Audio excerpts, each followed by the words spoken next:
Bien, vamos a dar inicio hoy, 26 de enero del año 2015, audiencia de revisión de la decisión que extiende la prisión preventiva hasta el juicio, dictada por la doctora Ana Malvido, y que ha sido solicitada la revisión por los defensores acá presentes, García Cáneva y la doctora Verónica Zingoni.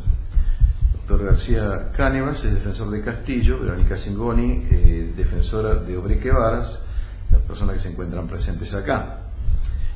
Como fiscal está el doctor Pablo Viñaroli. La presente se lleva adelante en el legajo 10.375/2014. Vamos a escuchar entonces a la defensa. No sé quién va a hablar en primer lugar, doctores. Muy bien, adelante, doctor García Cáneva, lo escuchamos. Bien, buenos días.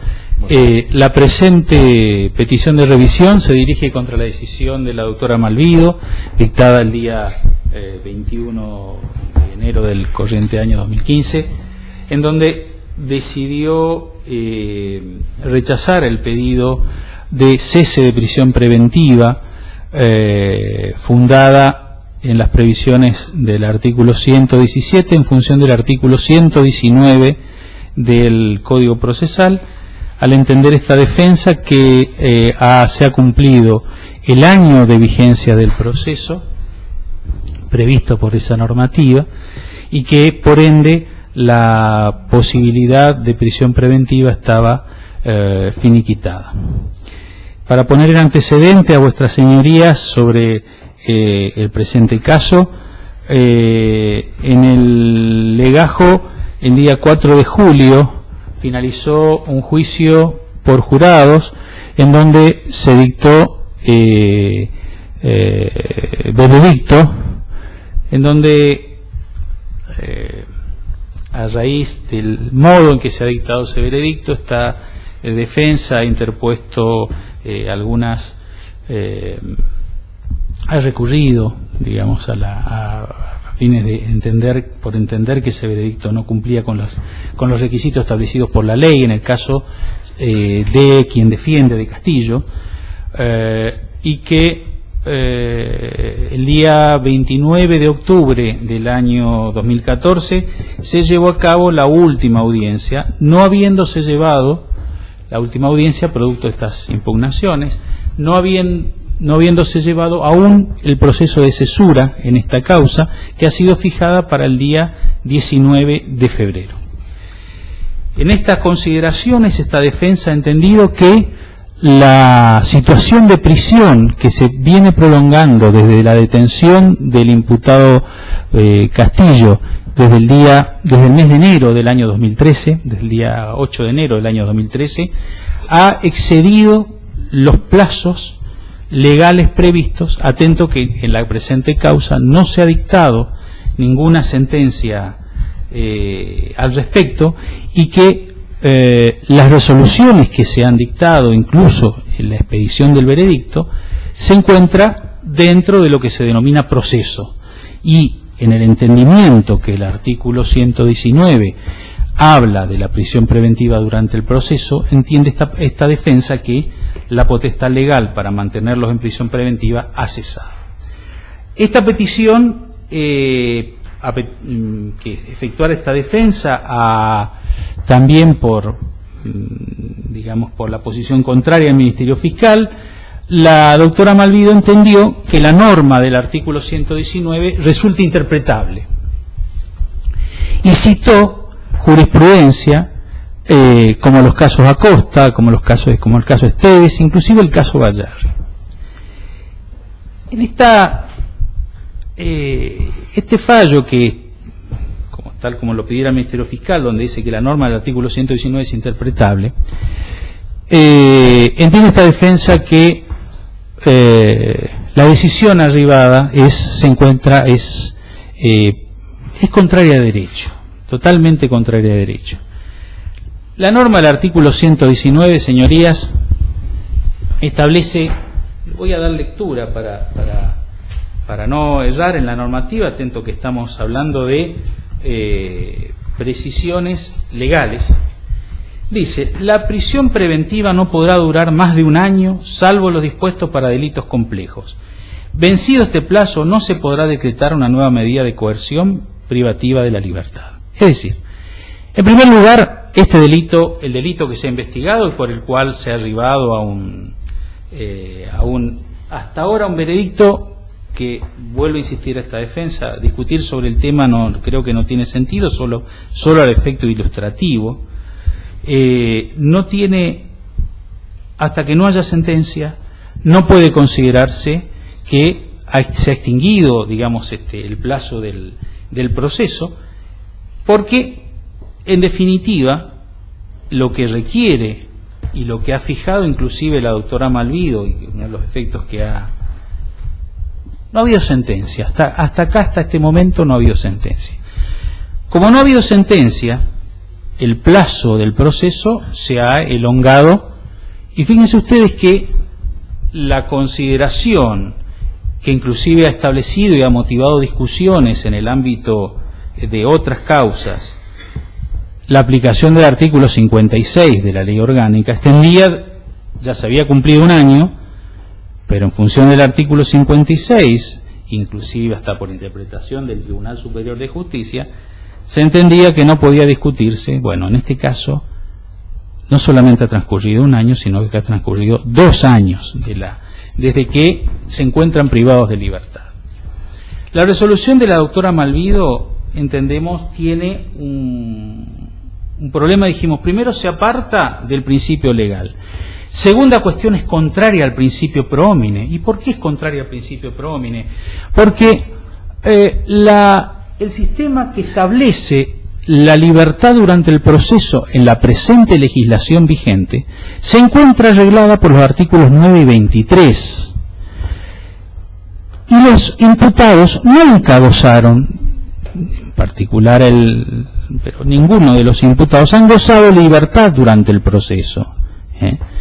Y lo que se reclama es precisamente la aplicación de este sistema que ha establecido. Y el artículo 23, ¿qué habla? Y que en definitiva propende a la aplicación del principio pro homine, del cual se ha apartado la resolución de la doctora Malvido. La interpretación restrictiva en toda norma aplicativa restrictiva a la libertad. Tenemos el artículo 119, que prohíbe la aplicación más allá del año, el artículo 23, que establece la interpretación restrictiva, y el artículo 9, que establece la libertad durante el proceso. De todos estos principios se ha apartado la resolución de la doctora Malvido. Pero también se ha apartado tiene un fundamento contradictorio su resolución, puesto que dice en una parte del resolutivo que la prisión preventiva no puede extenderse sine die. Sin embargo, establece la prisión preventiva hasta que la sentencia quede firme.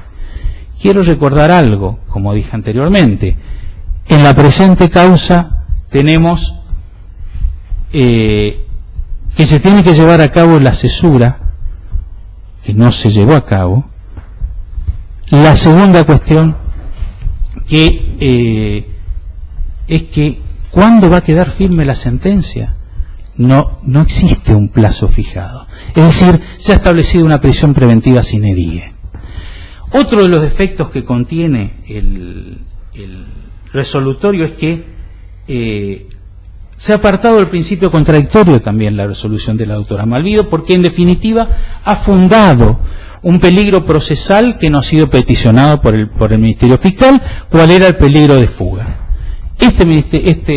Esta defensa entiende que el Ministerio Fiscal en momento alguno durante la audiencia se centró en ese peligro de fuga, sino que ha sido una conclusión a la que ha arribado la doctora Malvido apartándose del contradictorio.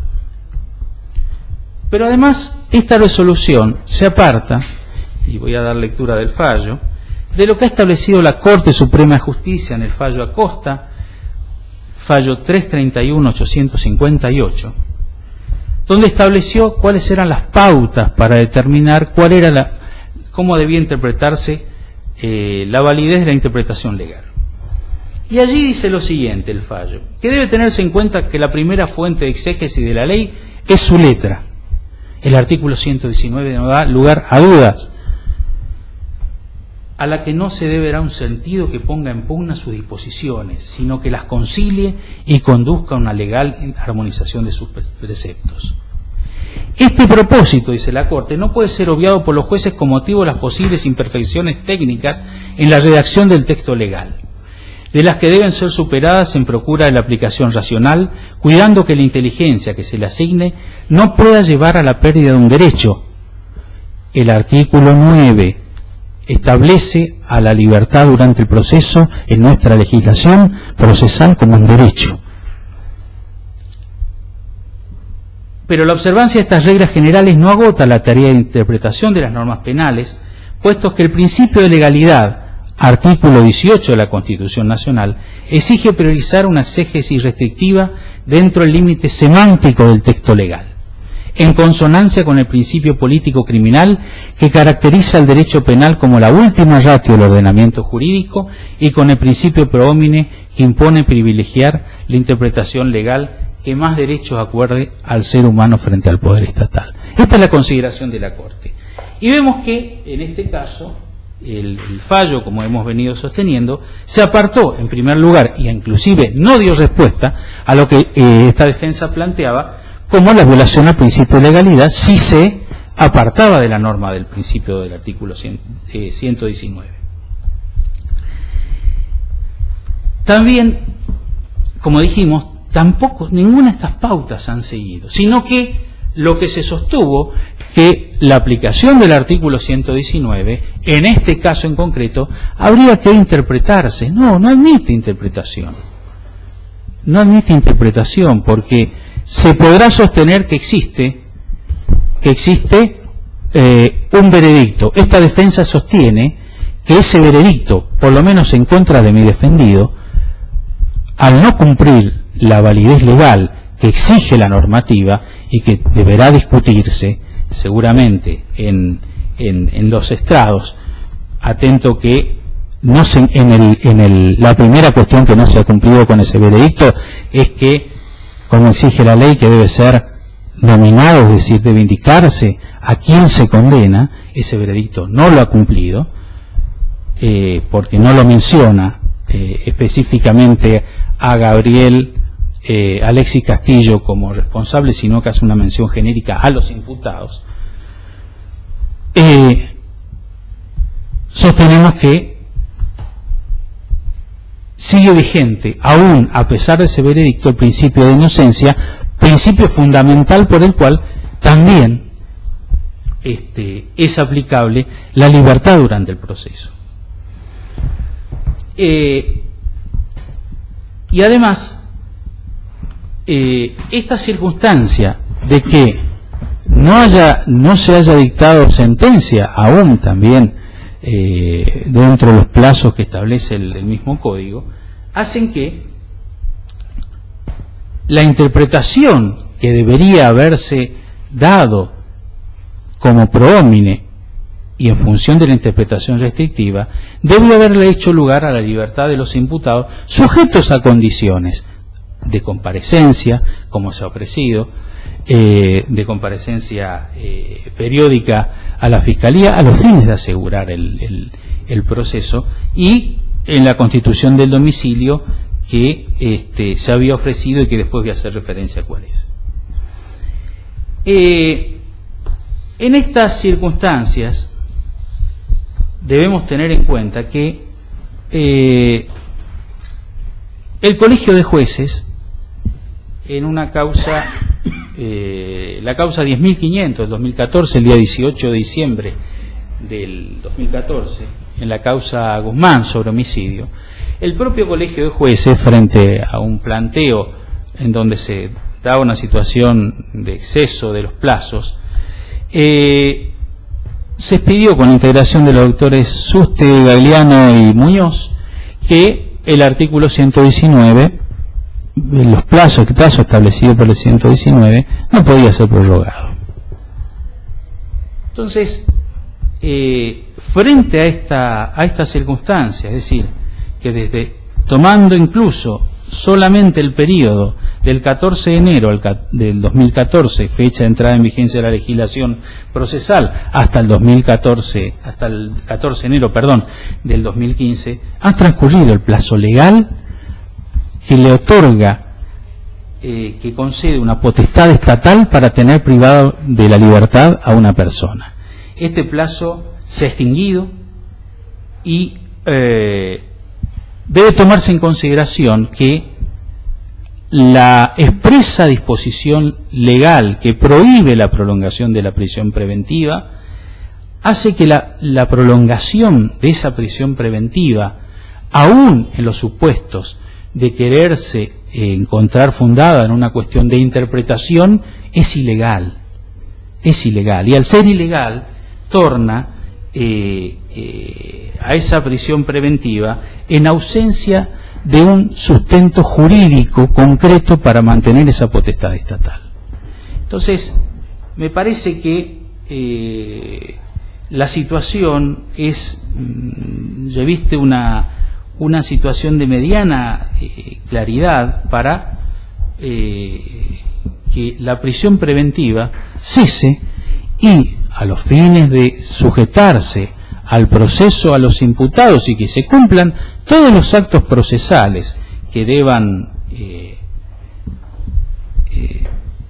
realizarse hasta la firmeza de la sentencia, se pueden suplir mediante la presentación periódica, la prohibición de salir del país y la constitución de domicilio, que en el caso de Gabriel Alexis Castillo es la manzana 8, casa 9 del barrio Rucaché de esta ciudad, domicilio en que había vivido siempre hasta el momento de su detención. Esta circunstancia que referíamos como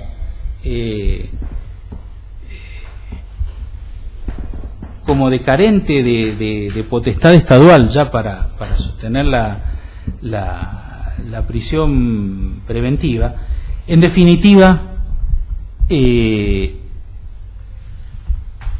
hace que la interpretación dada